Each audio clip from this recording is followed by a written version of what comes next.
বন্ধুরা, আজকে আপনাদের দেখাবো এক অসাধারণ এবং আবেগময় জার্নি। বাসা থেকে বের হয়ে বিডিং বক্স বানাতে গেলাম। দোকানদারের সঙ্গে কথা বললাম, কিভাবে বানাবেন, কতটুকু সাইজ হবে, সব বিস্তারিত বুঝিয়ে দিলাম। সে নোট করে রাখল সব কিছু আর বলল 3 দিনের মধ্যে রেডি করে দেবে। 3 দিন পর সেই কাঙ্ক্ষিত বিডিং বক্স হাতে পেলাম। এবার আমরা সেট। নির্দিষ্ট একটা জায়গায় আমি বাসার ব্যবস্থা করেছিলাম পাখিদের জন্য। কিছুদিনের মধ্যেই মা পাখি দিল 3টি ডিম।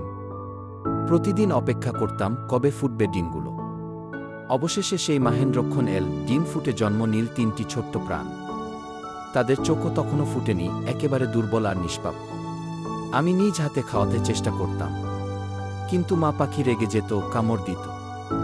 কারণ সে ভাবত আমি বুঝি তার বাচ্চা নিয়ে যাব। এটা ছিল তার মাতৃত্বের প্রতিরক্ষা, যেটা সত্যিই মন ছুঁয়ে যাওয়ার মতো। দিন দিন বাচ্চাগুলো বড় হতে লাগল। তাদের শরীরে পালক উঠতে লাগল। তারা চোখ মেলে তাকাতে শিখল এই নতুন পৃথিবীর দিকে।